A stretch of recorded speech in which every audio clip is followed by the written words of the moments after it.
So good morning / good afternoon, crap to cream, and just a few little things going on at the moment. So you might be able to see in front of you here, there's the heater motor. So when I was taking the heater motor out, one of the wires snapped off. So I was, yeah, okay, it's going to be a big problem, this, because normally it'd be something wired to or soldered to something, but when I actually took the top off the heater motor, I just found this with two spade connections. So I've marked which one is the red, which is the positive, so that I don't get them mixed up. I gave the armature a bit of a clean up with a very, very fine emery, and then I cleaned out the groove between the segments. And yeah, so it's just a simple, relatively straightforward case of putting everything back together again. So that all goes on there like that. There's two springs that go on here like this, and then I put a little small dab of grease inside there. Don't want to over grease that, because then the grease will go everywhere. Yeah, and then this just slips back on here. So that's the theory behind it anyway.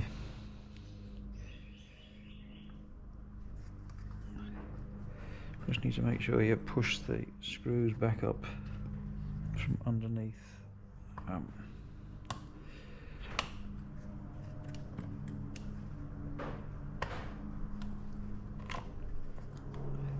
So yeah. Make sure we got that. And that one.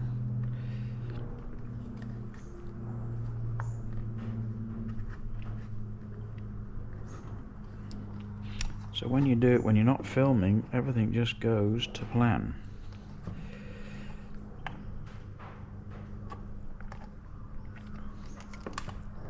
And that's that one.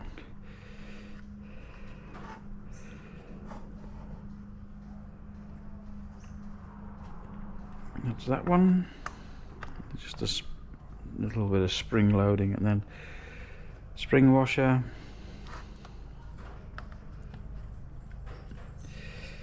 And it's the bolt on top, nut on top, sorry. So that's all relatively straightforward. So that's that, just need to tighten that up and everything's back to normal there, and then I'll put it on. And then yeah, I've made up a new wiring loom, and then I've obviously marked the red to the red so that I can put red to red, and then just slide that on there.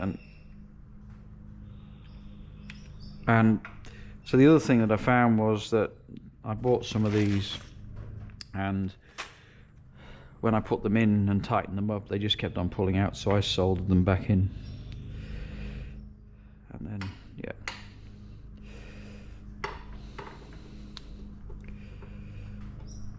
and then that just goes back on there.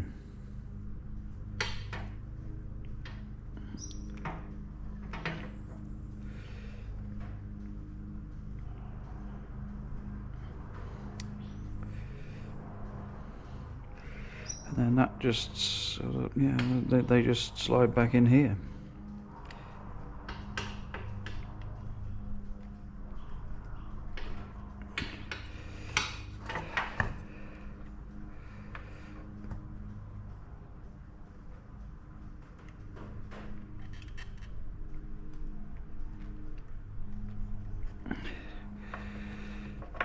And that's that, ready to wire back up again. I put a Deutz plug on the end of this. They're better than the bullet fittings. It's only 2 wires, and then I've got the fitting here to go on, that you bolt to one of these, whichever one's appropriate when you've done the fix it to the heater, back to the heater box. So that's that done. Just I'll tighten those nuts up and get another spring washer and put that on very soon. I've even got some nylock nuts for these, I think, so I might just change them out to nylocks. But anyway, there you are. It's relatively straightforward assembly, even though it looks like when the wires come out that's the end of the world, right? It isn't. They're spade fittings. This is a single speed off a 74. I've also now got a wiring diagram for UK 7374 MGB, so this will help now with my figuring out all my wiring, I hope. I had one from a 77, bought it off eBay, a laminated copy, fantastic, all very easy to follow. Yeah, it makes it all so much easier to understand when you're starting from ground zero like I am. So that's good. And now we come to so there's a good bit and a bad bit now. So the good bit is the door catch, right? So the door catch was originally held on by 2 screws. Originally by the designer it was made to be by 3. So what I've done, well, one was missing. One had a small nut on the inside which had come loose, and then the other one, this one, which is an original screw, right, as you might be able to see or not see, part of the thread's gone, and that's just where it tightens up. So this latch was loose. So what I've done now is I've got a couple of Rivnuts and put them on there, and then I'll just get an appropriate couple of screws and then I'll fasten that on there. So these now are 6mm Rivnuts. So I ordered some 6mm cap heads stainless steel screws. I need 25mm. I got 20, so that was a bit of an error on my behalf. So the plan was going really well up until that point. I found a handy little tool on the internet for holding nuts inside inside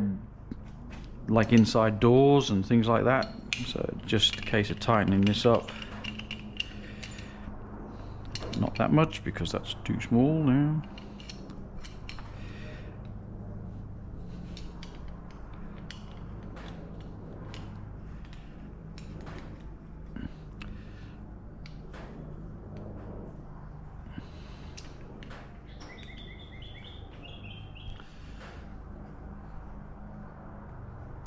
So now if you have to reach inside a chassis rail or something like that, you can just put this inside the door now, and on the places that you can't get to. So, and then tighten the nut up and then just undo that and then take it off. So yeah, found a little handy tool there off the internet.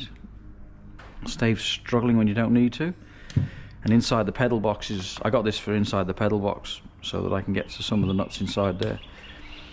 Then we went to the bad bit. So I decided to wire brush the floor with the intent of just put a bit of primer on it and painting it, and then my will went to pieces. So as you can see, I have now got holes, and this has been repaired before. So I am going to get a floor pan panel and I'm going to cut a section out.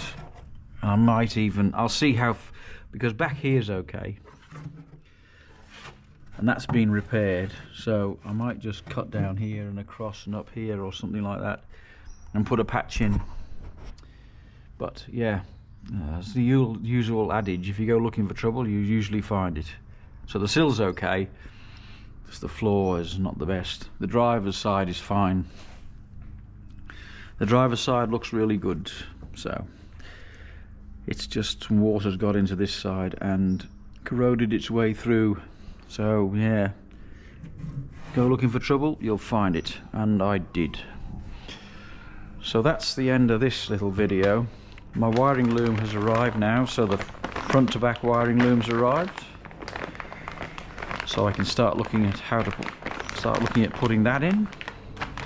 And then this is the one for the overdrive, but I haven't got the overdrive unit, but the reversing light wires in here, and I can use this for the cutout on the solenoid on the gearbox to the starter motor on the Mazda MX-5 gearbox. So that's where I'm up to today. Some parts should be arriving shortly. The new later pedal box should be arriving, and then I can look at installing that. And then when that arrives, I know I've actually got it, I'll rip all the pipework out, all the brake pipes out, which I've talked about before, and then we'll start from scratch from there. Alright, so that's the update for today. And if anything else drastic happens during the week, like I find more rust holes, I will advise appropriately. Alright, thanks to subscribers and yeah, comments, they're all really gratefully received. And I'll try and respond if anybody asks any questions, and if anybody wants to see anything specific, just let me know and I'll see if I can accommodate your request. Alright, I'll speak to you soon. Bye for now.